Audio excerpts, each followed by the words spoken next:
이 우리나라 사람들보다 피부가 훨씬 얇은 당연히 울세라.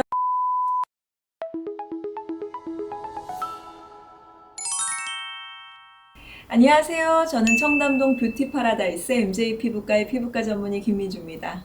원장님, 저는 피부 얇은 사람은 울세라 시술 받으면 안 된다는 소문을 예전부터 듣긴 했거든요.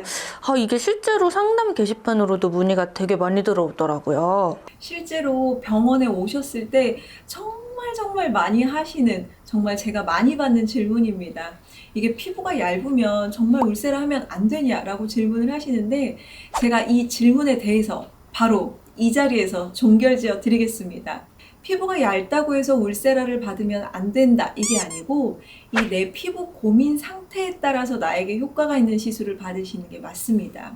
즉, 내가 얇은 피부라 하더라도 처진 살을 올리고 싶고 리프팅 효과를 보고 싶다면 울세라를 받으시는 것이 맞습니다. 아, 진짜요? 피부가 그러면 얇은 사람이 울세라 받으면 안 된다는 거는 전부 헛소문인 건가요? 안 그래도 저도 이 부분에 대해서 궁금한 게 한 가지가 있었어요. 여러분은 내 피부, 본인의 피부가 두꺼운지 안 두꺼운지 얇은지 어떻게 아시나요? 피디님은 본인의 피부 두께 어떻다고 생각하세요? 저는 좀 제가 좀 까무잡잡하기도 하고 얼굴살이 좀 많거든요. 그래서 저는 이렇게 계속 잡히니까 당연히 두껍겠지라고 생각을 하고 있기는 해요. 맞아요. 대부분 진료 오시는 고객님들이 딱 피디님처럼 그 기준으로 본인 피부를 판단하고 두께를 파악해서 오시거든요.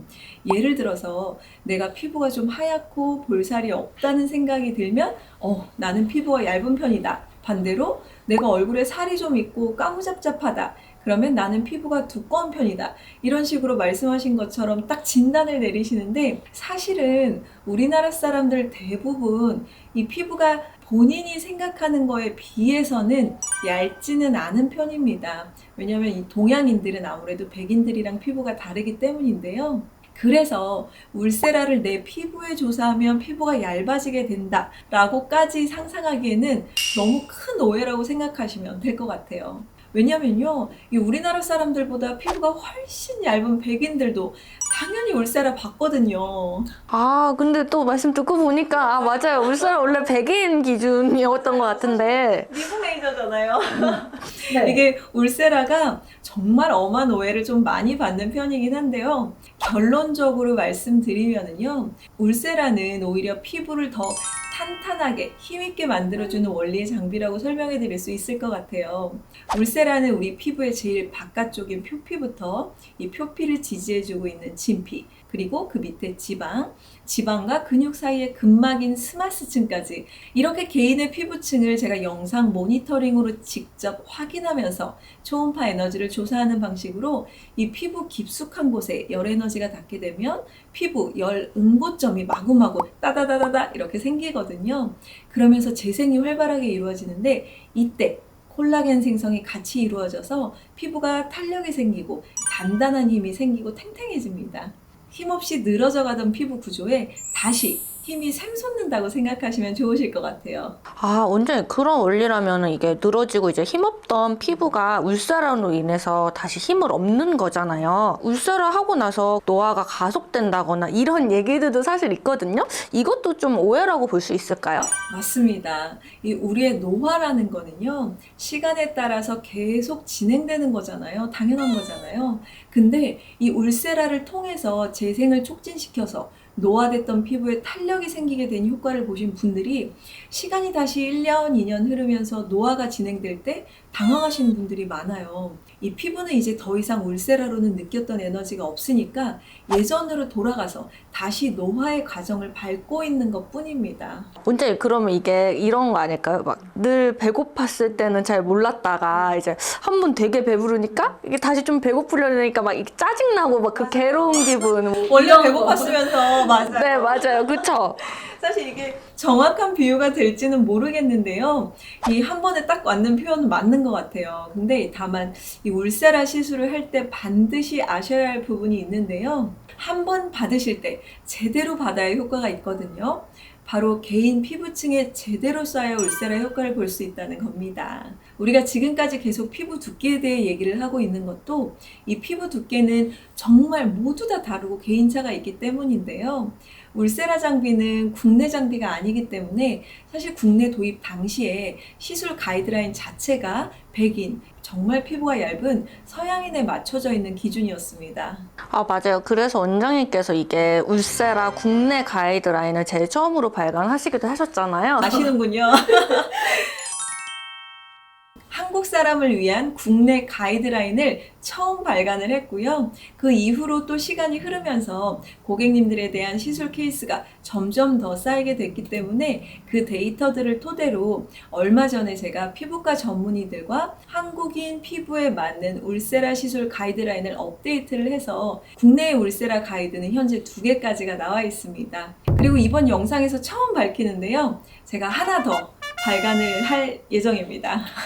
이거 원장님 그러면 우리 고객님들한테 이거 좀 특종 아닌가요? 그럼요. 왜냐하면 이번 주제가 바로 얇은 피부를 가진 분들을 위한 울세라 시술 가이드라인입니다. 피부가 얇은 분들을 위한 가이드라인도 별도로 만들면 좋을 것 같더라고요. 피부과 전문의로서 우리 고객님들을 더 안심되게 확실하게 시술하자는 가이드라인을 공유하겠다는 사명감에 또 한 번 발간을 하게 되었습니다. 아, 원장님 이 소식 고객님들이 또 아시면 더욱더 좀 신뢰도가 막 높아질 것 같은데요. 그러면은 피부 얇은 분들을 위한 울세라 시술 가이드북에 대해서 좀 간략하게라도 좀 소개 먼저 해주실 수 있으실까요? 이거 스포 아닌가요? 조금만 알려드릴게요. 우선 피부가 얇으신 분들이라면 팁 자체가 다르게 사용이 되어야 하거든요. 이 울세라는 초음파를 통해서 피부층을 제가 직접 보고 이 고객님의 피부층에 맞는 팁을 사용하게 되는데요. 한국인들은 대부분 4.5팁, 3.0팁으로 가장 많이 시술을 받으시긴 하는데요. 다만 개인차에 따라서 정말 피부가 얇은 경우에는 1.5팁으로 시술이 진행되어야 훨씬 더 효과적이고 만족도가 높은 시술을 받으실 수가 있습니다. 대부분 4.5, 3.0팁 이렇게만 듣다가 이렇게 1.5팁이라고 갑자기 하니까 이렇게 정말 차이가 확 이렇게 느껴지긴 하네요. 맞아요. 그래서 울세라에 대해서 좀 많이 알아보신 분들은 제가 1.5팁이라고 설명을 드리면 그거는 아이울세라에 사용되는 아이팁 아닌가요? 라고 하시는 분들이 많으신데요. 그게 아니라 정말 피부가 얇은 분들의 페이스 울세라를 위한 1.5 페이스 팁이 존재합니다. 제가 잠깐 보여드릴게요. 이게 똑같은 1.5 팁인데요. 지금 앞을 보시면 샷이 나가는 길이가 달라요. 지금 이렇게 짧은 것이 보통 알고 계시는 1.5 아이 팁이고요. 이렇게 좀 길고 넓은 것이 1.5 페이스 팁입니다. 시술이 진행되는 에너지가 조사되는 깊이는 같은데 조사되는 면적이 다르기 때문에 하나는 아이팁으로 하나는 페이스팁으로 사용을 하게 됩니다. 이렇게 엄연히 똑같은 1.5 팁이지만 두 가지 팁이 존재를 하는데요. 실제로 아이팁은 그래도 요즘 좀 사용을 하는데 이런 페이스 1.5 팁을 사용하는 병원이 거의 없습니다. 그래서 제가 이런 1.5 페이스 팁에 대해서 시술하시는 원장님들에게도 좀 많이 알리고자 울세라 1.5 팁 가이드북 발간을 계획을 하게 되었습니다. 원장님 이렇게 잠깐 설명해 주신 것만으로도 얇은 피부이신 고객님들에게 이렇게 되게 반가운 소식일 수 있거든요. 이게 저희 발간되자마자 제가 또 유튜브 촬영하러 좀 찾아뵈도 될까요? 그럼요. 제가 가이드북 발간하자마자 여러분들께 따끈따끈한 소식 바로 전달해 드리도록 하겠습니다. 원장님 그러면 이제 피부가 얇으면 울세라 받으면 안 된다라는 오해는 좀 푼 거잖아요. 다행입니다. 그렇다면 피부가 얇아질까봐 고민하지 말고 탄력을 잃기 전에 좀 미리미리 받는 게 더 좋은 거 아닐까요? 미리미리 저 정말 동의합니다. 아마도 지금까지 피부가 얇아질까봐 울세라를 안 하셨던 분들이라면 내가 아무리 쳐줘도 울세라 안 받으면 적어도 피부가 더 얇아지지는 않을 테니 라고 생각하고 울세라를 안 하셨을 것 같기는 한데요. 여기서 불편한 진실이 한 가지 더 있습니다. 피부는요, 노화가 진행될수록 점점 더 자연적으로 얇아질 수밖에 없습니다. 원장님 그러면 이게 원래 두꺼웠던 피부라도 좀 안심을 할 수가 없는 거네요? 그럼요. 이게 피부층을 저희가 크게 두 가지로 나누면요. 표피, 진피 이렇게 나누는데요. 표피 밑에 있는 진피가 두꺼워야 이 피부를 지탱해주는 힘이 강해져서 건강한 피부라고 할 수 있는데 우리가 젊었을 때는 진피 안에 있는 콜라겐, 엘라스틴, 이런 섬유 사이에 있는 단백질, 지질, 탄수화물 등등등등 두터운 피부를 유지할 수 있는 구조물이 가득가득 채워져 있는데요.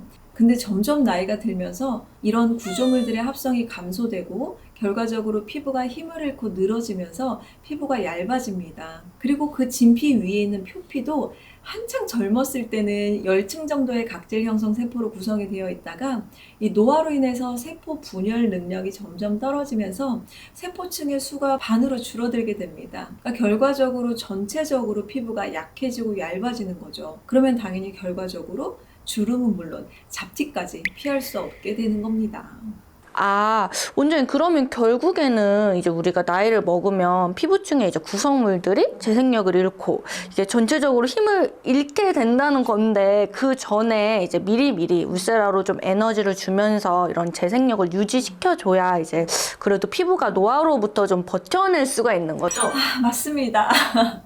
우리 TV 보다 보면요. 진짜 오랜만에 방송 출연한 연예인들 보면 몇 년 전에도 저 얼굴이었는데 어떻게 하나도 안 늙었지? 라는 연예인들 많지 않아요? 맞아요. 그거 되게 부러워요. 이게 그러고 막 이제 그런 연예인들 인터넷에 나오면 꼭 댓글에 막 세월은 나 혼자 맞았다 뭐 이런 글들 한창 막 많잖아요. 그렇게 이제 변함없는 모습을 유지하려면 어쨌든 피부가 힘을 잃기 전에 이런 에너지를 미리미리. 계속 넣어줘야 하는 거군요. 맞아요. 그러니까 오늘의 결론은요. 울세라 때문에 내 피부가 더 얇아질 거라는 걱정은 절대 하지 마시고 울세라로 피부의 층을 더 탄탄하게 유지하시면 좋다라고 말씀을 드리고 싶습니다. 자, 여러분, 오늘 영상으로 혹시나 피부 얇은 분들이 하고 계시던 울세라에 대한 오해가 속 시원하게 풀리셨나요? 오늘 내용이 도움 되셨다면 구독과 좋아요 부탁드립니다. 저는 지금까지 MJ 피부과의 피부과 전문의 김민주였습니다. 감사합니다.